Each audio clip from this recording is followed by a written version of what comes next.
Just a little friendly reminder out there to all you listeners, make sure to subscribe to the National Land Realty Podcast. No matter what platform you use, there is a subscribe button. Make sure to click that. That's how we measure our success and measure the value that we bring to the table.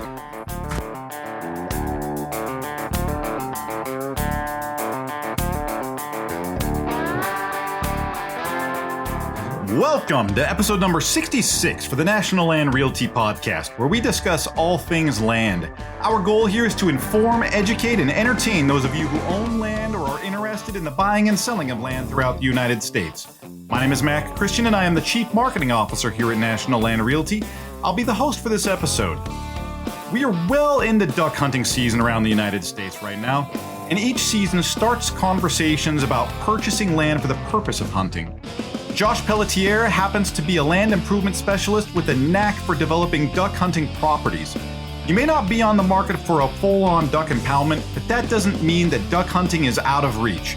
Josh is here today to discuss some tips for those of you who are serious about your search for duck hunting specific properties. Now sit back and enjoy.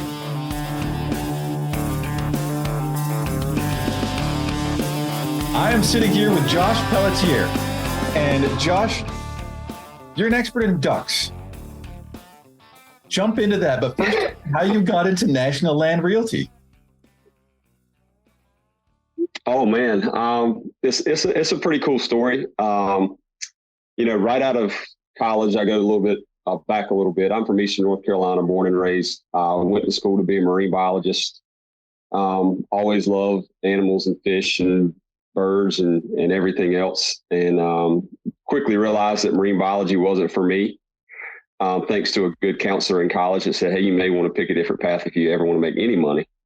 So I studied environmental science. And my dream was to actually go to Mississippi State for waterfowl biology. It's something I've always been passionate about. I got the opportunity to go work for the federal government as a project manager doing beach and inlet dredging projects. So my full-time career took me that way. But I never lost the passion for habitat management, ducks, waterfowl, kind of the biology base. You want to know, what you're targeting, why they do what they do, why they do it, where they do it. Just as much as you can learn about what you're going after, whether it be deer, ducks, turkeys, you learn your opponent. So that's what I did on the side. Even though, my career took me one way, my passion still stayed in line. And the local guy here kept calling me and asking me for advice. He had agents or, clients that were like, hey, I want a duck property. I want this, I want that. And he would just keep calling me and asking me for advice. And I love giving it. So he was like, hey man, why don't you just get your real estate license and you kind of pick and choose what you're involved in. Cause you've got kids and a wife and another career. And that's kind of got roped into that. I've loved every second of it. Met some great people along the way. We've got a great team here in Eastern North Carolina. And, every week, every day talking with them, I get to talk ducks and waterfowl and habitat. So I'm enjoying every second of it. And you're talking, so you were recruited by Aaron Sutton then? I was. Yeah, I was his first hire. Yeah. You were his first hire. Okay. And that's for anybody listening. Aaron Sutton has been on the show a couple of times now. He's done episodes with me, and we actually awarded him for having the best office culture in our company. So it speaks highly that you were his first recruit. He came to find you. Yeah. He stalked me on Facebook for a couple of years before I finally gave in. Is that what he did? He stalked you on social media? No, we kind of grew up around each other, played ball against each other. So we've known each other a long time. Aaron's about as good as they come. There's truth in that. So you went through, you started out doing, you started out working in environmental science in college, did that for a bit, and then got recruited in to do real estate. So did you do a full-time, or was it just kind of a part-time thing at first and then moved into full-time? Yeah. No, I'm still very part-time in the real estate. Like I said, my full-time career is very fulfilling and satisfying, but I do enjoy the real estate side and doing it part-time with Aaron and his crowd. Cause, kind of like a lot of folks that are probably listening to this podcast, I've got my sessions are outdoors, hunting and fishing and and getting outside and real estate. And what brings with that is a really good way to talk about it, see a bunch of property, make a little money on the side to fund that passion. So the wife doesn't give you the stink eye when you tell her you're going on a trip here and there. It's been great. I love every second of it. So tell me about your daily a little bit, like, because you're working in, with your background in environmental science. Tell me about, your the day job, the thing that you're doing on day in and day out. Man, it's a lot of beach nourishment, inlet dredging stuff here on the coast of North Carolina. We've got a lot of shoreline. So we make sure that the inlets are safe and navigable through federal coordination with U.S. Fish and Wildlife and National Marine Fisheries Service and stuff like that. And I've been at it for 20 years, man, and I absolutely love it. Same thing. I get to be outside, get to meet a bunch of people. That seems to be a theme and what I like to do and how I like to do it. And working with national land just falls right into that. I was going to say, because what you are doing as just your day-to-day career is right in line with what you do with national lands. But it's from different angles, right? Like, you're going in and rehabilitating and assessing and improving areas in North Carolina, and specifically waterways, is what it sounds like. And then you move over and you've been sort of, I'm going to say, you've been kind of specializing in duck centric properties, right? Areas for duck hunting, stuff like that. And granted, you're going to work with whatever real estate you get, but that's been sort of your passion as far as working with that. So you're involved in waterways and waterfowl on pretty much every part of your life outside of your family, right? Yeah, absolutely. My wife jokes around all the time when I say, today's the last day of hunting season, or, it's over after today. She's like, it's never over. And she's right. As soon as one season ends, we're doing stuff ready for the next season. So it is very much a part of my life, a part of my family's life. And, the group of guys that I do it here with, I'm lucky to be surrounded by some guys that have the same passions. And, we have fun with it. Yeah. So let's dive in a little bit. So as far as your licensing with National Land Realty, you've been licensed for how long? Right at 6 years. Gotcha. Okay. And so it's not like this is a new thing. You've been at this for a bit, almost half your career, right? So when you're going into real estate, do you work primarily with duck hunting properties, or is this sort of, is that something you're targeting on a regular basis? I wouldn't say, well, yeah, I would say primarily duck hunting properties. I'm very, very blessed to be able to not have to get out and pursue, real estate as a full-time deal. Some people are very good at it. I'll be the first to tell you, I'm not a very good salesman at all. But I can pick and choose the projects that I'm involved in or the projects I'm passionate in. And I tell folks all the time that Aaron and I work with, I'm like, I'm not going to sell you or try to push you on anything that I wouldn't pour my heart and soul in if I owned it. I'm not going to sell you something that it's just hey, you're just another line item on my numbers at the end of the year. Like, because I know what it takes to develop a property and to pour your heart and soul in one. And if I were writing a check, this is what I would buy or this is what I would not buy. And I tell people that all the time. So yes, it's not a commission-based or a numbers-based thing for me. It's you're trusting me to help you find your dream. And if I don't believe in it as much as you believe in it, I'm going to tell you that. And then we'll find one that both of us believe in it and go from there. And it's extremely fun. It's extremely satisfying. Some of the searches take 2 weeks. Some of them take 2 years. But, working with folks and knowing their end goal, it is fun. And when we're talking about, we're talking about duck hunting properties or properties that are good for duck hunting, what makes that different from a duck impoundment as opposed to just properties for duck hunting? Yeah, so there's a bunch to unwrap there. In eastern North Carolina and along, Mississippi flyways all across the country, there are duck clubs that are managed corn impoundments or managed moist soil impoundments, and stuff like that. They are the more high end properties, and don't get me wrong, the folks that manage them are they're some of the best of the best because there's a science to all of it. Whether you're hunting a beaver pond, whether you're hunting a duck impoundment, a flooded cornfield, a flooded rice field down in Arkansas, I mean, there's a science to all of it. You get people on all sides of the fence that are going to bash the other side just because it's not the way you do it. The way I look at it is the more habitat across the landscape, the better, whether it's a flooded cornfield or a beaver swamp or something like that. What I try to do is find folks that, want to put some sweat equity into a property. There are a lot of properties that get overlooked that, are in great flyways or have, little creeks in them or little, bottom farm fields that can be turned into something pretty special.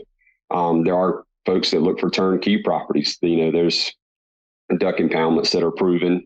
They're going to be your higher end properties. But what I like to do is take folks that, we manage expectations, say we've got a great property on a great river flyway that you could really turn into something special. Everybody has their own goals and dreams. You work with some folks, so you have to manage expectations. Say, hey, if you want a place where you can go shoot a duck every day with your grandson or your son, this is it. And you can shoot 2 ducks a day and be just as happy as the guy that's 50 miles away that's in a multi-million-dollar duck club that's shooting, 24 ducks. And it's all a matter of what your definition of success is. Some have big dreams and aspirations, and some, kind of like me, and I think there's a majority is, you just want somewhere you can call yours where you can put your feet on the ground and pursue your passion, whether it's not pulling the trigger or shooting a 5-man limit of ducks. You walk out of there with the pride knowing that it's yours, and the ducks may win one day and you may win the next. So there's a lot of these properties around that can be something special that I like trying to put together with folks. It may not be a 3-year plan. It may be a 5-year plan or a 15-year plan, but with the right knowledge and the right tools and in the right location, you can turn it into something special. And that's kind of what my passion is helping folks find that, kind of middle ground where, hey, we can get this property for a pretty good deal. And I can work with my friends and my family, and at the end of the day, it's mine. And I've worked every inch of it to maximize its potential and enjoy it for generations. Yeah, and it's if I'm hearing you right on that, when we're talking like a duck hunting property versus a set duck impoundment, it's sort of the same difference as a rec tract for hunting versus picking up a property with a hunting lodge on it. You've got your designated lodge and a place to stay, and it's kind of a higher end swanky place to set up in, which is great, right? Like everyone picks their own thing, and there's no right way to do it. There's certain people like certain accommodations. And so when you look at a duck impoundment versus, say, just a property where, like you're talking about, there's a good creek running through it and you could set up a pond that runs off of that, or something to that level where, it's just a difference of scale. It's just, either you're kind of bootstrapping it or you've got a nice luxury setup. Yeah, absolutely. Like I said, there's a plethora of really great duck clubs that are like that. And there's a lot of really small pieces of property that, when folks bought them, didn't have the first drop of water on them, and, have made it into something that can hold water and hold ducks and be really special. So there's a wide variety of different, what we call duck hunting properties here in Eastern North Carolina. I know some guys that manage old sand pits that, they've been dug for commercially mined for sand, and, they've been reclaimed as a pond, and you manage that the right way, you can have some fantastic duck hunting and something to the average Joe riding by looks like a sand pit and a place to catch a bass or a brim, but can be fantastic duck hunting property. So I think that's what a lot of people don't realize whenever they start the search is, whether it be, whitetails or turkeys or ducks or whatever.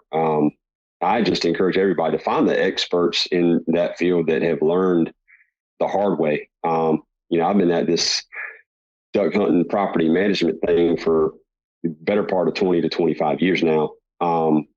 Starting back at an old family farm to a group of guys I do it with now. And we have taken a lot of lumps on the head about what not to do with a property. So if you can find those guys that can say, hey, we've tried this for years and it didn't work, I think you need to go this. You're years ahead of the game already by just finding somebody and talking to them about does and doesn't work. And you bring up a really great point with that. And it's a conversation point that just happens day in and day out with anybody who works in real estate.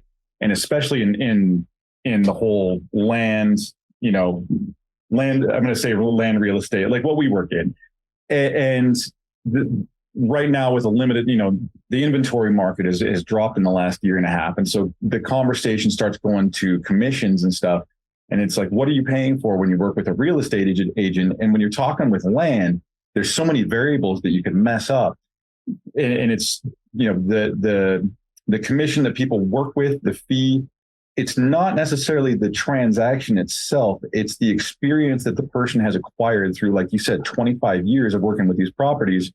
You're making sure you don't make the mistakes that, say, you, Josh, made 20 years ago, and you've already figured out how to get past. You get somebody a 20-year leap in learning right out of the gate, to where they can be off and running and skip all the trials and errors that people normally go through.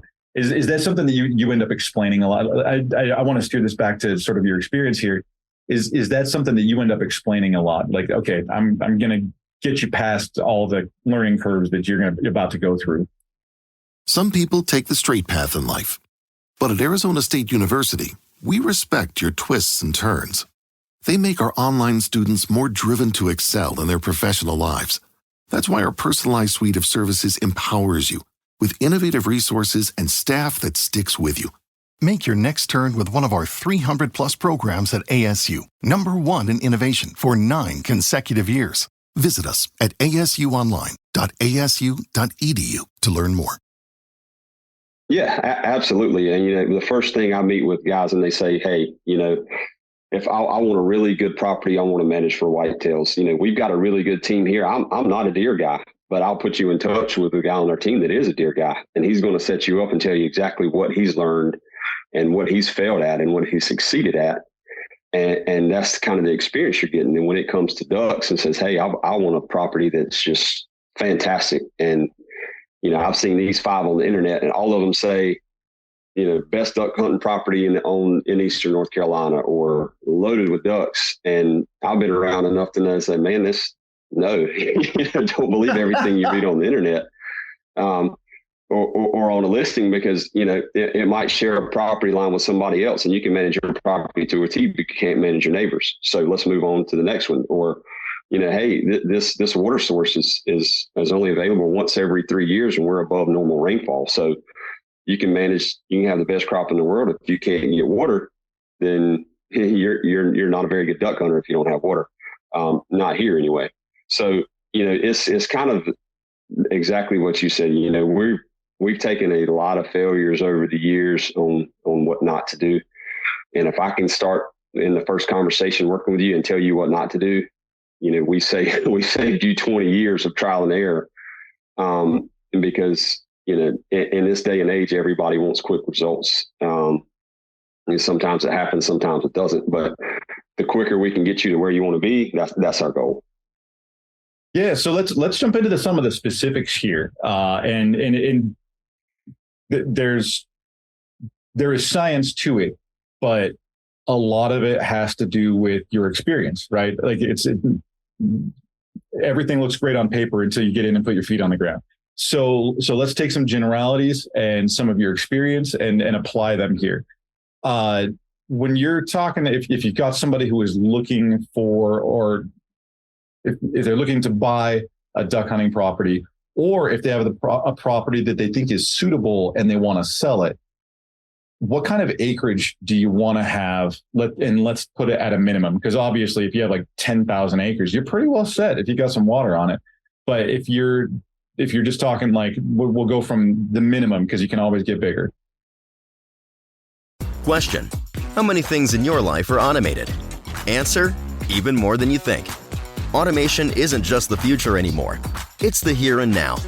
Experience the latest automation solutions and technology. Learn from industry titans and connect with other professionals paving their way forward. Only at Automate, North America's largest robotics and automation showcase in Chicago, Illinois, May 6th to 9th, 2024. Registration is open and free. Learn more at automateshow.com. Yeah, I mean, it's all location dependent. Here, there's a lot of public hunting ground in North Carolina, a lot of, riverbank, sound frontage, stuff like that, where, if you want to go shoot diver ducks on the sound and you on the shoreline, you can put a blind up and hunt, and you only need 100 foot wide strip running to the sound. The problem with that is there might be a guy 100 foot on each side of you the same day, kind of taking away the experience. So, there's folks that are getting away from the coastal hunting and into, more of the swamp hunting or the moist soil type stuff that we try to specialize in. A 10-acre spot's great, a 20-acre spot's better, and moving on up. The thing I try to say that I've kind of already touched on is if you own 360 degrees around your water source or both sides or whatever, you are way ahead of the game. Just how property lines were drawn back in the day, a lot of properties are, the middle of this canal or the middle of this ditch. And if your property line's the middle of the ditch and the beaver's got a 20-acre beaver pond on it, you only own half of it. Somebody else owns the other half, and they're shooting at the same ducks you're shooting at. So it's all very location specific. We have run into some 7-acre beaver ponds. The guys own all of it, and we come in there and say, hey, these are the really good plant species that you have. These are the really bad ones that you don't want. In the summer, when this thing draws down and it gets 80, 90 degrees at night, that's when your grasses are going to grow, and that's when you need to, kind of kill off your broadleafs and manage for what you have there. And we have improved some properties tremendously just by kind of, letting nature take its course and helping it along the way. A lot in eastern North Carolina, people are dealing with beaver swamps. Beavers are farmers hate them, duck hunters love them. So, we've kind of gotten to manage that. We've come up with some ways through, government programs and different designs that are out there, ways to manage water levels in beaver swamps, through, popping a pipe in, by shoveling a hand, and putting a Clemson leveler type thing on them where you can, draw the water down in the summer when you need and manage for the good grasses and bring it back up in the winter. It's easy to say, but it's hard to do. It takes a lot of sweat, a lot of fighting mosquitoes, a lot of fighting snakes in the summertime. The guys that I know here are really good at it. Habitat managers, we joke all the time. Your duck limits are made in June, July, and August. You don't go out there in November and December and just have success. So you start in the summer and get you a plan together and work through it. So when you're looking at a duck hunting property, are you take me through what you examine? Are you looking at the structure of the property first, the plant life?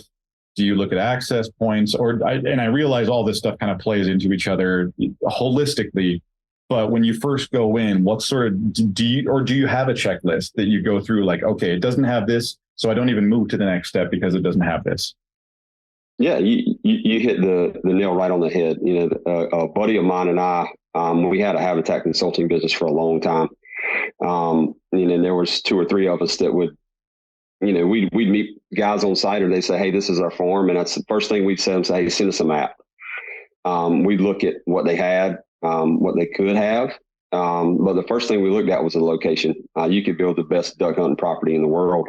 If it doesn't have, a flyway or, a river system or, large bodies of water that the ducks can roost off of and find some rest, then, we have told guys, say, man, your property is fantastic, but we don't think it's a great duck hunting property for A, B, and C. If it does have those things that we think can be turned into something special, we'll actually meet the guy in there and we'll walk or ride every inch of it to say, hey, you've got electricity to this point. We can put a well and a pump here and, dike off this little wet field that the farmer can't farm anyway every other year because it's so wet, and let nature help you. We can put some water in there for 3 months out of the year with the right crops or with the right grasses, and you can shoot some ducks in here. We'll look at soil types. We'll look at the vegetation that it's holding. Some people might just have a great swamp or a great property, and you go in there and you selectively take out some trees to let the sunlight hit the forest floor. grows great grasses, and the natural creek or the natural river floods later on in the year, and you've got a great property, and the only thing you've done is spend about 30 minutes on the end of a chainsaw. So there are a lot of different ways that you can maximize a property, but you can't tell that by just looking at a map. You can check off the big things looking at a map, but we'll just get out of the truck and start walking and talking to the landowners about, hey, what's your dream here? What do you see? Do you want 5 and 6 man limits coming out of here? Or, are you just looking for a place to grab your dad and somewhere easy for him to get down here so you guys can enjoy some special mornings together, no matter what you shoot? Everybody's got something different of what their dream looks like. So we just try to talk to them and say, hey, let us help you get there. If you can't get there, we'll tell you. We're not going to let you spend a whole bunch of money on improvements for this and that. It's something that we don't believe in. So once we get all on the same page, it can be pretty fun. So when you're talking flyways, is that an established route system, or is it just something that you know through experience? A little bit of both. I think traditionally, like I said, just speaking in terms of Eastern North Carolina, your bigger river systems, especially in the eastern part of the state, we don't have the topography that some states have. So our river systems are usually the main river, and then it could be as much as 300 or 400 yards of swamp bottom on each side. Those areas tend to hold ducks fly up and down those river systems looking for new food sources all the time.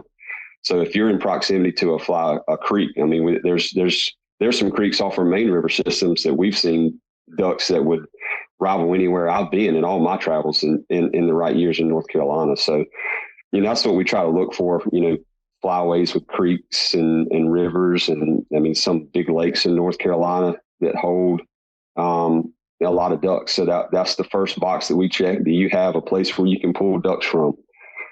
Some old sand pits roost a lot of ducks, marshes, sounds, rivers. So that's what we mean when we talk flyway.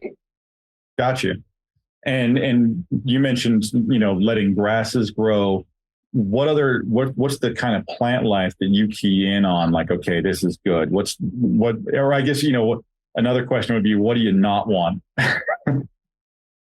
Yeah. The rule, like I said, there's 100 different kind of plant species that can in the swamp. The rule I try to tell everybody is that most of the time here, and at least my neck of the woods, if it's got a broadleaf on it, it might be good for some thermal cover for a duck, but it's not going to be of any nutritional value. So we want, your barnyard grasses, your wild millets, your smart weeds, and stuff like that. And, the more native and natural the seed, the harder the seed's going to be. It's going to last you through the years. Some of your commercial seeds, when we first started out, we thought every swamp had to be drained and millet had to be planted. So we would buy a commercial millet and put it in there, and a commercial grade seed is only good for 30 to 45 days when you're talking millet. Once it gets wet, then it rots, and the ducks, nobody wants to eat anything rotten. So we started managing for the harder seeds, your smart weeds and your barnyard grasses and your wild millets. Granted, if you can find an oak bottom here, which is hard to come by in my neck of the woods, obviously acorns are key. So that's what we try to manage for, the grasses that'll pop up in the late summer. By slow drawdown, you draw the water down really slow. When you start getting those really hot, humid nights, it really promotes that grass growth. And so that's something that we try to key in on. And it's really surprising. You can take somewhere. One of my good buddies has got a farm that we kind of play around with, and it had water on it for about 7 years in an old kind of a mill pond setting. And we punched a hole in the clogged up beaver pipe and let it drain. And the first summer, there was smartweed and barnyard grass and nut sedge and everything else, everything that we could ever dream of, popped out of that soil. So the soil's in the seed bank. It's just, find somebody that can help you manage it and get the best of what you got. Yeah. So on that level, if you were, and again, this is generalities, right? Because every property is different. And if that's the answer, great.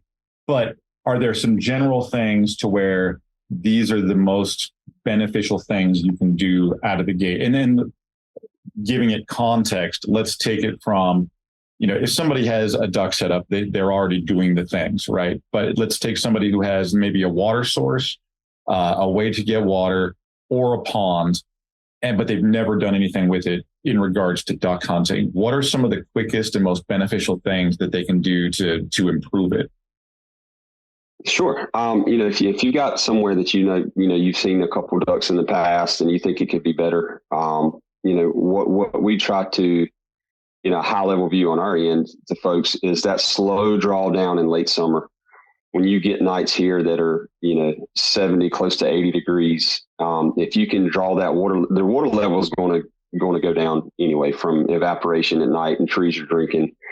And that's really what drives this train. Ducks for thousands and thousands of years have been coming to seasonally flooded wetlands that are dry in the summer and have water in the winter.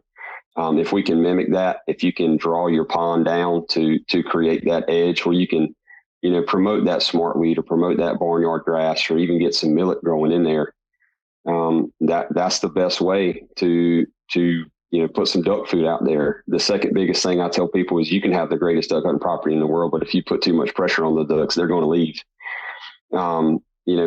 We tell folks all the time, like, if you're in a restaurant and every 5 minutes somebody comes in and banging and shouting and this and that, you're probably not going to go back to your restaurant. So, the ducks need to get in there. They need to be they're comfortable. They need to eat. They need to rest. You don't go down there and drive a truck just to look at them because they'll find somewhere else to go where they're not getting messed with. A lot of times here you'll talk to folks and they say, man, I poked my head in my place yesterday and I ran up 150 mallards and went back and hunted this morning and only 20 came back. The other 130, they found somewhere else where they weren't getting jumped. So it's kind of like with anything else, a big deer or if you can stay out of there and just go in there when you hunt, you're going to have more success than, riding in there and you want to see what your crop looks like. You want to see what the water looks like and you're jumping 10, 20, 30, 40, 50 ducks out every time you go. That's something that you can control really easily. It's really easy to control the food. It's easy to control the water. It's easy to control the pressure. You can't control the weather and you can't control the ducks. So if you can control what you can control, which are those three things, the food, the pressure, and the water, everything else is kind of, just icing on the cake. Yeah. So when you're looking at a property like this, and I'll talk about it when we're talking about deer hunting stands and stuff like that. You want to take into account shooting lanes and stuff like that. Is that something that you look at with duck hunting properties? Like, are you considering where the steel falls? Oh, yeah, absolutely. We advise folks all the time, say, hey, you've got a fantastic beaver pond here, or, this edge of the creek that you can hunt. You need to put the blind here because the sun's going to be in your face here. And if the sun's in your face and you can't see the ducks and your face is shining, you're at a disadvantage already. We know the predominant winds come from the northwest, here in the wintertime.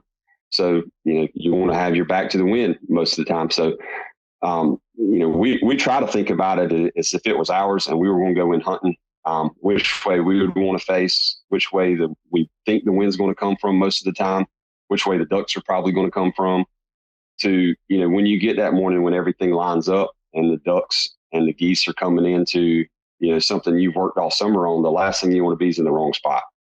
So, we even have some folks that are like, hey, where do we want to build a blind? And say, hey, when we just closed on this property 3 months ago, we've got it looking great. Why don't you hunt it a year before you put anything permanent in here? See what end of this pond the ducks like, see how they like to work. And then we can go to a more permanent, blind or something like that. Because the ducks are just like we are. They've got preferences no matter where they hang out or where they use. They're going to work a certain way, or they're going to like this end because the water level's a little different or the cover's a little different. So it's a lot to think about, but we try to think about it as if it was ours. And, if we had all the ducks in the world, where'd be the best place to shoot your limit, sun at your back, wind at your back. Some places are really good on nasty low cover days. Some places are good on, a light 15-mile-an-hour wind and the sun shining. So, like I said, I hate the answer that it all depends, but we try to think about it from all angles, depending on where we are, and advise the folks the best we can. No, that's fantastic. Because actually, I was thinking on a completely different level on that. Because I was thinking, like where your shot travels, how far do you need as far as placement and stuff like that. But as you're explaining it, you want to be able to have better visibility. So you want the sun at your back. You don't want, wind to impact. You want a crosswind or just different little things like that I would station here because it gets better shot placement. And so it's on a completely, you just dropped like 6 points of knowledge that I wasn't even thinking of my question. So that was perfect as far as, informationally. When you go into this, is it, and you're working with somebody to find, a duck property, or you work with somebody on selling it, do you try to improve it before you sell it? Or do you just kind of work with the owner, however they want to work with it? Just do you try to maximize it as something to be able to market it? Yeah, there are some little things that you can do, that would, catch the eye if we were to put it on a listing, or improve the price a little bit, whether it may be, hey, you can put a well in and a pump, for your water source versus, pumping out of the local canal with a tractor. We can build a really nice duck blind. Sometimes that catches the eye, like just like all of the other agents know, you've got a wide range of buyers out there. You want some folks that want turnkey, that the day they close, they want to be able to just put on their jacket, walk to the duck blind and be able to hunt. You want some folks that they would rather not see that because they want to build their own blind, and they want to work at it themselves, because that's, sometimes to them, that's half the fun. So it all depends on, if we're looking at a really premier duck property, we would try to do the things that would appeal to folks that kind of want the turnkey, the brush blind, the nice ditch crossovers, the well and the pump and decoy hangers on the backs of the blind, stuff like that, versus, somewhere 50 miles inland where, you've got deer and turkeys and ducks, you might put a nice deer stand up or something like that. So, there are little things that you can do to the property to make it pop versus, looking at, 10 or 15 duck properties that are on the market at a time, cutting nice holes in your timber, taking the undergrowth out of the timber to really maximize your soil growth in there. And it's funny, we meet with some folks that, want to sell their property because it really hasn't produced like they thought it would. And we would go in there, and after, meeting with them, they're like, well, maybe I could hold on to it and I could try this for the next 3 to 5 years. And we kind of leave the meeting like, did we really just help ourselves? Or, but it's fun on both sides of that, whether somebody, wants a newly acquired property, or somebody that's had one for 10 years, and we just shed a little light on it, what, they may could do to improve their experience. So either way, you come out with a win. Yeah. Well, and, if you take on sort of how you function, especially in land, that it's more of a consultancy role, right? And sometimes it doesn't work into doing business, but you have consulted somebody and it becomes a referral or something like that. Sometimes helping people doesn't work out to your benefit, but it's a long game, and it's forming those relationships, and it's providing knowledge on that kind of stuff. How often have you done that to yourself, as far as advise somebody who wants to sell and then they end up not selling?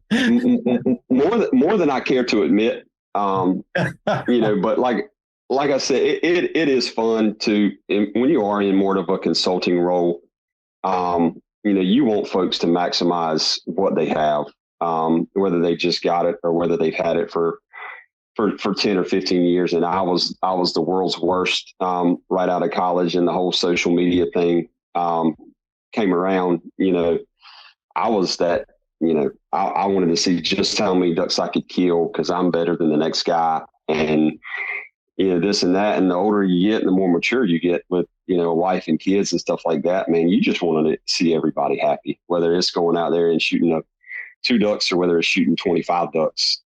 If they're happy and it puts a smile on their face, and they can call their buddy and talk about it on the way home, or share that experience with their kids, fantastic. That's why we're all here, to let everybody enjoy, their little slice of heaven, whether it's 5 acres or 500 acres. I think a lot of the especially with land, it's probably easier in the residential, role where you're just, volume wins. The more houses you sell, the better you are. But, there have been some years where, we've sold a handful of properties and they meant the world to us versus years where we've sold dozens of properties. We still keep in touch with the owners, and they send pictures of ducks and their blinds and their deer and their stuff like that. So it's not a, hey, here's the keys to your house. Good luck. It's a, man, we're going to keep up with you for the next year. And they'll call and say, hey, we tried this year. It worked great. We're going to try this next year. Do you have any contacts for a seed guy or, a tractor guy or a well guy? So the longer we do it, the broader our network becomes. And, we're having a good time with it. Yeah, it's something really unique, with I can not probably think of many people that keep in contact with their home real estate agent after the sale. And with land agents like, right. Oh, you're staying in contact for up to 20 years and going back to the property and giving them advice and trying to find somebody, like you said, somebody who's your seed guy, who's going to help me with well drilling, stuff like that you keep as a Rolodex. That really dates me, doesn't it, when I say something like Rolodex? But when you have a list of contacts that you can deliver, it's a constant thing. You're staying in contact with people and you act as a consultant basically for the duration, right? Yeah, absolutely. I mean, we're not a, hey, here you go. Best of luck. We'll see you down the road. It's, hey man, I'm going to call you if we worked on something in the summer. We're going to call you after the duck season and ask you how you did. We're going to call you after the whole duck season and ask what you think worked and what you didn't think worked. Can we try something else? So it's not let's sign on the paper and once we leave the attorney's office deal. I mean, good, bad, or indifferent, you're stuck with the Eastern NC National Land Guide, whether you like it or not, because we're invested in it. If you told us to find you your dream and we found it, we want to know that we did our job 5, 10, 15, 20 years down the road. And a lot of times it helps is guys that have bought it, a long time ago are coming back and say, hey, my priorities have changed, or I want something a little bigger. You think we can sell this one and kind of morph our dream into this, the next step up. And we're enjoying every second of it.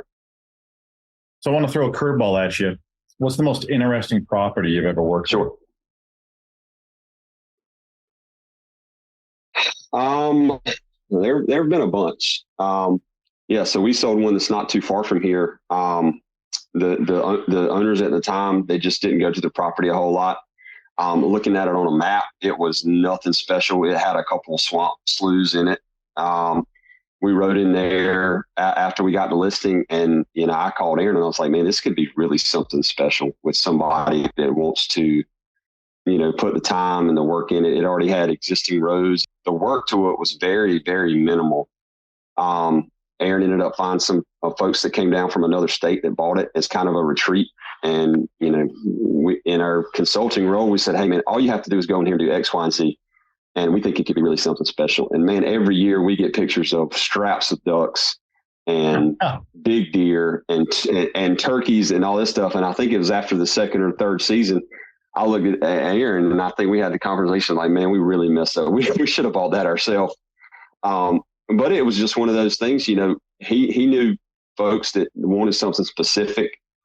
We rode in there. It didn't look like anything special, but I said that I think with a little work, this can be exactly what they're looking for. That's a really rewarding piece that, they still stay in touch with ours now. And even, every year, hey, we're friends with so-and-so, and you sold them this property down here on the creek. We want something just like that. And, they speak highly of us. We speak highly of them because it was one of our early success stories. And, we built off of that. Excellent. Hey, I want to be respectful of your time. I'm running you up against the wire here. So I want to give you a shout out. Where are you? How do people get a hold of you? And tell us what you work with.